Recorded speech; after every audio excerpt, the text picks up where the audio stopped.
राज्यसभेसाठी अजितदादा यांच्या सौभाग्यवती सुनेत्राताई पवार यांनी आज फॉर्म भरलेला आहे, नामांकन पत्र भरलेलं आहे। एक युवा विचारवंत म्हणून आपण याकडे कसं पाहता?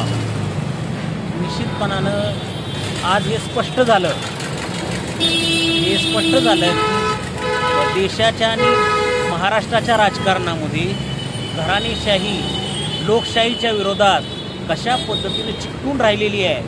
आता आदरणीय पवार साहेबांच्या घरातील एक व्यक्ती, त्यांचा संघर्ष पक्षफुटी ही पार्श्वभूमी जरी असली तरी घराणं एकच आहे। त्यामुळं पवार साहेबांच्या घरातील खासदार सुप्रिया सुळे लोकसभेमध्ये शरद पवार गटाच्या वतीनं आणि सुनेत्राताई पवार राज्यसभेमध्ये अजित पवार गटाच्या राष्ट्रवादीच्या प्रतिनिधी आणि त्याचबरोबर महाराष्ट्राच्या विधानसभेमध्ये माननीय नामदार अजितदादा पवार आणि रोहित पवार हे अनुक्रमे त्यांच्या गटाचे प्रतिनिधी आहेत।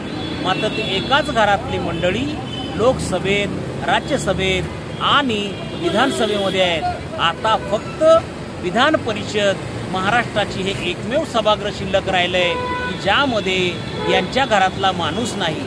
खऱ्या अर्थानं घराणेशाही विरुद्ध लोकशाही आणि पक्षातील सातत्यानं काम करणाऱ्या निष्ठावान कार्यकर्त्यांनी काय म्हणावं? घराणेशाहीचा विजय म्हणायचा का लोकशाहीला काळिंबा फासताय हे म्हणायचं? हे येणारा कालखंडच ठरवेल। आणि त्याच्या पुढे जाऊन मागे ज्या बातम्या आल्या की आता महाराष्ट्राच्या विधानसभेच्या निवडणुकीमध्ये अजितदादा पवार यांच्या विरोधात युगेंद्र पवार हे निवडणूक लढवणार आहेत। त्यामुळं कदाचित ज्या पद्धतीनं सुप्रियाताई विजयी झाल्या, सुनेत्राताई पराभूत झाल्या, त्या राज्यसभेत गेल्या, अजितदादा पवार विजय होतील, बारामतीतला मतदार कदाचित त्यांना विजयी करेल आणि हारलेल्या युगेंद्र पवार किंवा कोणीतरी पवारांच्या घरातला माणूस विधान परिषदेमध्ये ते पाठवतील। अशीच परिस्थिती येणारा कालखंड निश्चितपणे ठरवेल। जी कुटुंब, जी कार्यकर्ते निष्ठेनं पक्षामध्ये अशा प्रस्थापित वर्गाच्या घराणेशाहीचं विरोध असणाऱ्या लोकांच्या बरोबर काम करतील त्यांनी विचार करायचा।